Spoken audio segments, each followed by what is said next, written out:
Welcome to Minutes by Board Cycle, where in each episode we pack the insights from one of Australia's boardroom leaders into just a few minutes.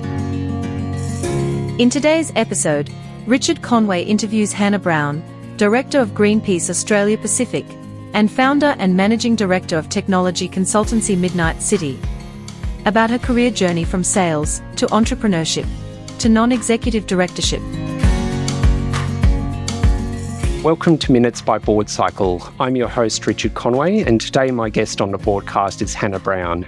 Hannah is a non-executive director at Greenpeace Australia Pacific and is also the founder and managing director of her own technology consulting firm, Midnyte City. Today I'm talking to Hannah about her path from sales to entrepreneurship and then into the boardroom. Hannah, thank you very much for joining me today. A real pleasure, Richard. Thank you so much. So to start with, Hannah, could you just give us an overview of your career so far, including what you're doing at Midnyte City? Gee whiz, cast the mind back. My first proper job out of uni was with the British Consul General. I worked as an inward investment officer. I'd been in the UK for a couple of years prior with my daughter's father, and I had a degree. So we were working with Australian biotechnology companies, advanced manufacturing, ICT and renewables, and trying to persuade them and incentivize them to set up shop in the UK rather than in anywhere else in Europe, essentially. After that, I was fortunate enough to fall in with an amazing man called Peter Hannon, and he ran a suite of tech companies. There was a training business, a web development business, consulting organisation, and an infrastructure company. And when we met, he said, what do you want to do? And I said, I want to run businesses. I think I'll be really good at it. And I came from a family of people that run their own businesses. My dad's run the farm for years and years and years. And my mum had a hairdressing salon for, her whole life. She ran her own hairdressing salons. And he said, well, there's two types of people that build companies, Hannah. He said, there's salespeople who build something from nothing, and there's optimizers, and they're usually more from a finance background, and they're good at making things really hum and keeping things very tight. And I said, well, I don't think I'm the latter. And I said, but I don't know how to sell. And he said, well, I'll teach you to sell. And if you can sell, you can run any one of my businesses that you like. And that was how it went. I became the business development manager in Friday Media. And within 18 months, we trebled the revenue in the business. I then became the general manager for another 18 months after a few years there. I moved into the consulting business. We transformed that from being a body shopping kind of consultancy with 80% of the revenue coming from one client to an in-house application development firm that worked in an agile way and had a range of clients, and that single client's revenue had gone from 80% to 30% of the business. Not long after that, I was headhunted by ThoughtWorks, and I had 3 very, very happy years at ThoughtWorks, working with companies like IWF, MYOB, Australia Post, World Vision, Slater and Gordon. I really got an opportunity to take my SME technology understanding to the enterprise level. And with an organisation with the brand and prestige of ThoughtWorks, I turned them down 3 times actually before. I was playing soccer at the time, and we were out celebrating after a game, and 2 of my teammates came up and they said, now tell us about this ThoughtWorks job. And I said, I've turned them down. And they really sort of sat me down and they said, do you know who ThoughtWorks are? And I said, no, I've never heard of them before. And they said, look, they're really on to hire the best. If you've got an opportunity to go and work with them, you really should take it. That was when I said goodbye to Pete Hannon and the wonderful colleagues that I got to work with there. And moved into ThoughtWorks and took my experience and skills really from a local level to a global level, I would say. It became, ThoughtWorks was in 26 countries at that point. We were over 300 people in Australia. It was well beyond anything I'd experienced before. And just the energy and the passion and the excitement when you get that many people who all care about using tech for social justice and good in the world, it was a really exciting place to be. And there was, even now, there's a huge swathe of my friendship groups and friends that I first met through that organisation. I got fired from ThoughtWorks. I got fired a few times in my career, but I got fired from ThoughtWorks about 3.5 years later and ended up getting reached out to on LinkedIn by one of the former directors of Cloud with a K. They had bought a DevOps company in Sydney and wanted to know what I knew about that. And I said, well, look, Jez Humble from ThoughtWorks wrote the book Continuous Delivery, which is the foundation of the DevOps movement. And the biggest initiatives in the Southern Hemisphere have all been on clients that I was, the custodian of at ThoughtWorks. So I'd say actually, I'm probably the best equipped salesperson to do anything in the DevOps movement in Australia at this point. And they said, do you want to come and build a company? So I ended up starting Civo in Victoria and grew that to about 40 people before, the board had a change of strategy at that point in the organisation. And, it really made a lot of sense to everyone that would probably be the end of my time there. So we parted ways at that point. And then I had a bunch of time off, sat on the sidelines for a little bit, watched COVID unfold, and then started Midnyte City on 1 July in 2020. We specialise in boutique technology consultancy. So we do a lot of work around DevSecOps, around the cloud, particularly AWS and a bit of GCP. We do software development and delivery leadership, helping people with complex programs of work, essentially. And we work with amazing clients like ChargeFox, who do the electric car charging infrastructure, MYOB, Airtasker, the University of Sydney, Optima, who are bringing a Scope 3 emissions platform to market, Estimate One, who's one of Melbourne's really exciting up-and-coming prop tech firms. Yeah, that's the sort of organisations we work with. How does Greenpeace fit in with that? How did you get involved with Greenpeace and how did you find the time? The timing was really fortuitous, actually. I had been doing the AICD course at the end of my time at Civo, and through a friend of a friend, knew the CTO of Greenpeace. So when I was in Sydney one time, just reached out to him cold and said, hey, can I buy you a coffee? His business partner had tried to recruit me to run their business earlier in life. So, when we caught up, I was able to connect him into the ex-ThoughtWorks network in Sydney. We ended up, snowballed from there. I joined as part of the Technology Advisory Board, which was part of what he had to set up when he joined Greenpeace. And from there, I joined the General Assembly, which is the group that oversees the board. From there, the chair sent around a note once. It was not long after I'd finished up with Civo and I had a bit of time on my hands, and he sent a note around saying, I'm going to put together a nominations committee. And I remember responding with, what's a nominations committee? And he jokingly said, haha, you're on it. So there I got to meet the incredible Helja Svensson, who runs a governance group specifically focused on women and female identifying individuals called Take On Board. And we built the nominations committee for Greenpeace. And then a few years later, when the inverted commas tech person on the board of Greenpeace stepped down, Helja and the CTO and a number of other people pulled me aside and said, look, you've got to apply for this role. At that point in time, I was just about to get Midnyte City up and running.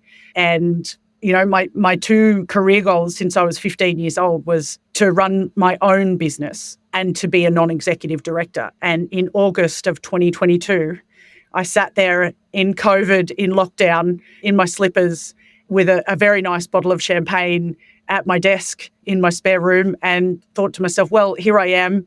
And before I'm 40, I've achieved my two big life goals of starting my own business and becoming a non-executive director. And I can't celebrate with anyone because my partner doesn't have a drink. So so I sat there in the cold August Melbourne winter with a bottle of champagne to celebrate the achievement of my two biggest career goals in August of 2020. Yeah, I think COVID ruined everything, didn't it? Even the opportunity to celebrate those kind of things. What I wanted to ask you from that, Hannah, is, well, you said that you had a career goal to be a non-executive director, so perhaps I'll reframe my question a little bit to everything else that you have done before that is pretty hands-on. Anything to do with entrepreneurialism, running your own business is incredibly hands-on. How have you found moving into a non-executive director role, which is inherently, it's not an executive by definition. You are not hands-on and you're not meant to be hands-on. How have you found that difference? I absolutely love it, Richard. It's come at a perfect time in my career because it forces me to think differently and it forces me to behave differently, and it has grown my understanding of our organisations exponentially. I've been on the Greenpeace board for 4 years now, so I know how I work around it. Whenever the board pack comes out, I get a sense of anxiety. I'm like, oh, how am I going to pull myself out of Midnyte City stuff for long enough to give these papers the justice to which they deserve and give it the thinking and the consideration that it owes for my role in Greenpeace. And I usually have to travel to Sydney, especially now. There's only me and one other director based in Melbourne. So there won't be any more Melbourne visits, unfortunately. We'll be up to Sydney 4 or 5 times a year. And then I think to myself, gee whiz, how am I going to find 2 days out of the schedule to go up to Sydney? And, I've got to organise to be away from home and organise, what's going to happen with my daughter and all of this kind of stuff. And then I find, once I get to the airport and I've read the papers, I just enter into another world for a couple of days. I'm able to extricate myself from the mad duck paddling under the water existence of an entrepreneur in a startup, in reasonably challenging economic times. And I get to think about risk and strategy and governance. And I get to think about big picture stuff. And I get to think about decisions that are going to have a significant impact on the organisation for the next 5 to 10 years, if not longer. We did complete an exercise last year, or maybe it finished up earlier this year, called the Generational Vision. Greenpeace turned 50 this year. It's an international organisation that's been at the forefront of the environmental movement for 50 years. The role I play is so small, and it's such a small cog in that great machine of all of the people who've come before and all of the many who'll come after. And being able to just take myself out of Midnyte City and put myself into Greenpeace world for a couple of days, every couple of months, is so refreshing. And I always come back really energized and really excited and with all these new ideas. And it's a bit like, a friend told me, I think she wrote a blog years and years ago about doing jigsaw puzzles and talked about how important it is to take breaks. She said, often when I'm doing a jigsaw puzzle, if I get up and I walk away and I make a cup of tea and come back, I'll find like 10 pieces that slot in, just boom, boom, boom, boom, boom. And I think, we often find that smokers say the same thing. They say, they do their best thinking when they're outside having a cigarette. And I think that's the same when I go away for Greenpeace stuff and I look at other problems for a little while. It actually gives me a new perspective on the stuff I'm dealing with day to day. And I come back just invigorated, totally replenished, totally re-energized, and knowing a whole lot of things that I didn't know before. I'm, incredibly honoured to work with the people that I work with at Greenpeace.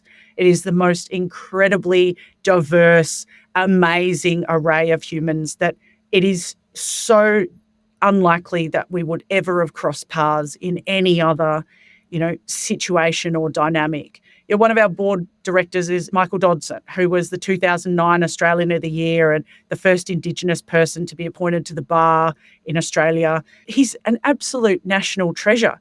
And the fact that I get to work with him, Nicolette Rubinstein is our incoming chair. She's a financial services powerhouse from Sydney. We've got Dorothy Wickham from Samoa in the Pacific Islands. These remarkable humans that have such a incredible view of the world. And our current chair, Louise Tarrant, is such a people-first person. Getting to work with these folks, I learn so much just from being in a room with them, just from mulling over problems with them, just to listening to their perspective and having them listen to mine and then bouncing ideas back and forward to get to a great solution. It's a highly functional, really connected group of really different human beings who are really united by this cause. And it's an absolute, I would say it's actually really important for me that I'm able to leave my entrepreneurial day-to-day at the door and step into another world, because what I then bring back into Midnyte City is a much better head for governance and risk and strategy and the big picture focus.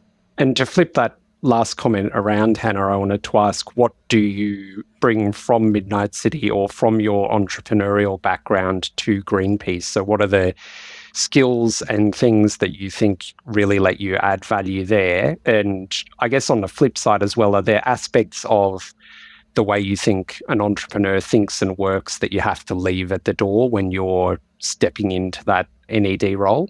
Absolutely.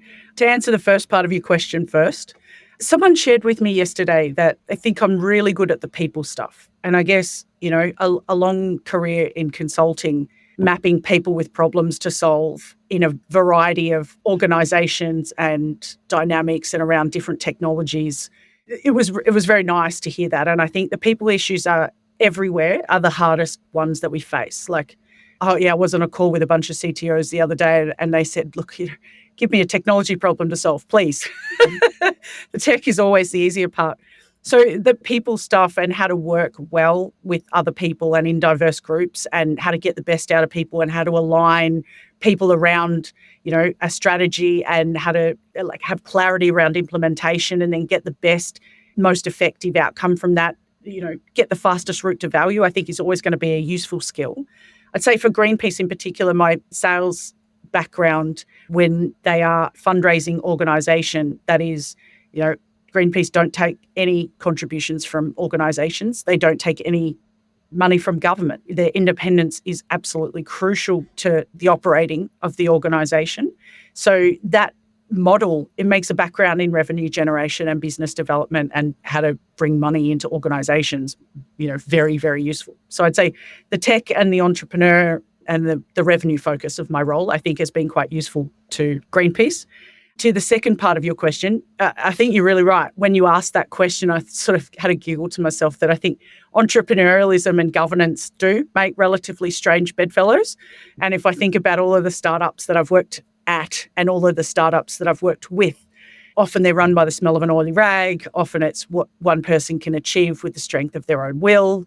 There is really a needle to be thread between that gold plating and being so loose that you're actually running a sort of existential risk. So I think governance could always move a little bit quicker, but I think too, the entrepreneur in me has really been educated with the governance experience that I've gained on Greenpeace. And I've certainly developed a much stronger understanding of the place, that process and systems, the value that they add in organisations, in society. If you had have asked me that question 10 years ago, I would have said governance is a load of crap and it's just bureaucracy on steroids and it's a complete waste of time and we should just hire good people and let them do the work. And, that's a lovely idea. And certainly the opposite is also true. We have a lot of organisations that are completely stifled by bureaucracy, and if not for perhaps a monopoly or quadopoly system in Australia, when we look at the banks, maybe those organisations wouldn't be so successful if they had more competition or, more of an open market. I know they're certainly difficult places to work. From the friends of mine that have gone to work there, it's a whole lot of reporting and a whole lot of meetings for not a lot of value or outcomes. So I think governance can take something from entrepreneurship, but I certainly, as an entrepreneur, learned a hell of a lot from governance that has contributed to stability, resilience, more systematic approaches and process-driven, right-sized process is, I think, what I'm trying to say here. And I think that's one of the reasons that the startup journey can be so exciting is because you need to overhaul your process and your systems reasonably regularly, especially if you're scaling rapidly. Like what made sense 12 months ago doesn't necessarily make sense if you've trebled your user base or you've trebled the size of your team or, you've entered into 4 new international markets. Well, actually, the governance models you need to put around that are very different to what you did when you were just Australian-based or just 30 people or just 300 people.